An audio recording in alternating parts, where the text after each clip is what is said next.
Hello everyone. Today we are going to start chapter number 2 of economics, that are sectors of Indian economy. So let's start it. So classification of Indian economic sectors. So there are three types. First on the basis of nature, the second on the basis of working condition, and the last on the basis of ownership. On the basis of nature, there are three sectors: the primary, secondary, and tertiary. On the basis of working condition, there are two sectors: organized and unorganized. And on the basis of ownership, there are two sectors: public and private sector. Let's start it. The Indian economy can be classified into various sectors on the basis of ownership, working condition of the workers, and the nature of the activity being performed. On the basis of nature of the activity, Indian economy can be classified into primary, secondary, and tertiary sector. On the basis of working condition, economy can be classified into organized and unorganized sector. On the basis of ownership, Indian economy can be classified into public and private sectors. Let's start it. The meaning of primary sector. The primary sector, where the economic activity is entered from extraction of raw material from mother earth. जो भी आप resources, जो भी चीज़ें आप mother earth से लेते हो, वो सारी चीज़ें किसके अंदर आती हैं? आपकी प्राइमरी सेक्टर के अंदर आती हैं. Being it agriculture, forestry, fishing, mining and quarrying. In India agriculture is a biggest example of primary sector. India के अंदर सबसे बड़ा एग्जाम्पल प्राइमरी सेक्टर क्या है? आपका एग्रीकल्चर है. However, the forestry, fishing can also be cited as other example of the particular sector.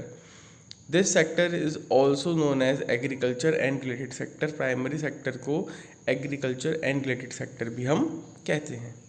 The second is secondary sector.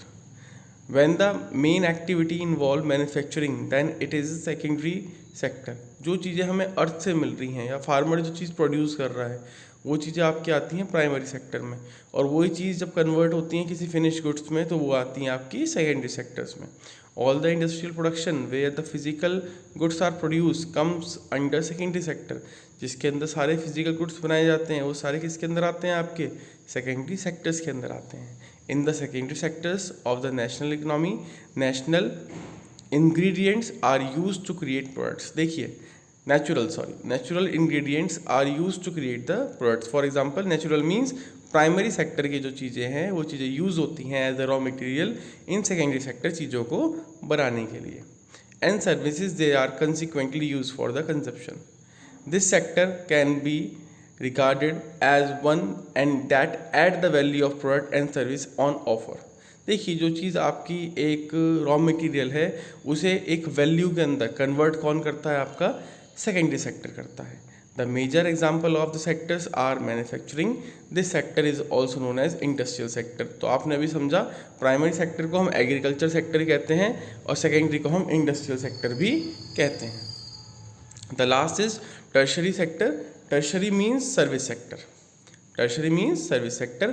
तो this is also known as the backbone of primary and secondary sector. देखिए, चीज़ें बनी, farmer ने produce करा raw material को finish goods में convert कर दिया फैक्ट्री ने. अब उस फैक्ट्री को अल्टीमेट कंज्यूमर तक पहुंचाने का काम किसका है? टर्शरी सेक्टर का है. तो when the activity involves particularly intangible goods like services, जो एक्टिविटी आपकी इंटेंजिबल होती है. What is intangible? Intangible that can't be seen and touch, only feel. ठीक है, जिसे हम देख सकते, टच कर सकते, फील कर सकते हैं. Then this is a part of the tertiary sector. Financial service means banking service. Management consultancy, telephoning and IT are the good example of service sector. Like the secondary sector, it also provide the value addition of the product. इसमें value addition होती है. अगर एक teacher आपको कोई service दे रहा है तो वो भी एक टर्शरी सेक्टर के अंदर आएगा. ठीक है, this sector is also known as service sector. Next is evolution of an economy from primary sector based to tertiary sector base. देखिए, इवोल्यूशन क्या है, मतलब किस तरह से बेसिक चीज़ें आई हैं, टर्शियरी सेक्टर का क्या रोल है, ये चीज़ इसके अंदर हम समझेंगे. देखिए, during the early civilization all the economic activities were in primary sector. Economic activities आप समझते ही हैं जो पैसे के लिए काम किया जाता है. When the food produce become surplus, people need for the other product increase. कहने का मतलब है, जब फूड प्रोडक्शन आपका फालतू होता है तो लोगों को ज़रूरत होती है कि वो प्रोडक्ट अपना इंक्रीज़ करें. This lead to development of secondary sector. देखिए अब हमारी कंजप्शन पूरी हो गई, अब उसके लिए जो फालतू बचा हुआ है उसको हम कहाँ देते हैं, अपने सेकेंडरी सेक्टर्स के अंदर देते हैं। The growth of the secondary sector spreads its influence during the industrial revolution in 19th century. देखिए अगर आप बात समझें पहले की टाइम में भी, तो ईस्ट इंडिया कंपनी भी एक मैन्युफैक्चरिंग कंपनी थी। इंडिया पहले से ही प्राइमरी सेक्टर के अंदर था, वो पास्ट की बात चल रही है, ठीक है ना। After the growth of the economic activity a support system was to be needed facilitating the industrial activity. अब इंडस्ट्रीज को सपोर्ट करने के लिए एक सपोर्ट सिस्टम बनाया गया, that is tertiary sector. Certain sectors like transport, financial पे are important role in supporting the industrial activities. Moreover, more shops are to be needed to provide goods in the people neighborhood. Ultimately, other activities like tuition, administrative support and development. ये tuitions जो होते हैं, administrative support, जो service sector है वो भी developed हुआ। अब मैं आपको बताना चाहूँगा इसमें, जैसे एक टर्शरी सेक्टर के अंदर अगर हम हिंड्रेंस ऑफ प्लेस के बारे में बात करें, तो एक जो प्रॉब्लम थी प्लेस की, वो ट्रांसपोर्ट ने ख़त्म कर दी। एक प्रॉब्लम थी आपकी नॉलेज की, वो एडवर्टीजमेंट, वो भी एक किसके अंदर आता है, आपका टर्शरी सेक्टर के अंदर। एक जो प्रॉब्लम थी आपके एक्सचेंज की, वो बैंकिंग ने ख़त्म कर दी, ठीक है। The next is interdependency of the sectors. सारे सेक्टर्स एक दूसरे के ऊपर डिपेंडेंट हैं। अभी हम इसे एक एग्जाम्पल के थ्रू समझेंगे कि एक सेक्टर का काम ना करना सभी सेक्टर्स को बेकार कर सकता है, ठीक है। देख लीजिए, to understood this interdependency, let us take an example of cold drink. A cold drink contain water, sugar, artificial color. Suppose if there is no sugar cane production, then producing sugar will become difficult. मतलब producing difficult मतलब आपको sugar मिलनी बहुत मुश्किल हो जाएगी, costly for the cold drink manufacturers.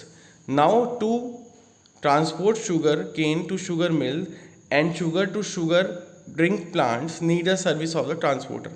और अगर शुगर केन बन भी जाए तो उसका जो डिलीवरी है वो चाहिए कहाँ पे, शुगर केन प्लांट में, शुगर केन मिल में, और जो आपका कोल्ड ड्रिंक प्लांट है। ए पर्सन और system of people is required to maintain और monitor all the movement of goods from farm to factory to shop in the different location. ऐसे लोग भी चाहिए जो इस चीज़ का ध्यान रखें कि जो फार्म से शुगर केन कहाँ जा रहा है, फैक्ट्री में जा रहा है, कुछ भी ऐसी चीज़ें। This is where the role of administrative staff comes. Administrative staff भी कौन से सेक्टर में आता है, सर्विस सेक्टर में, that is also in tertiary sector.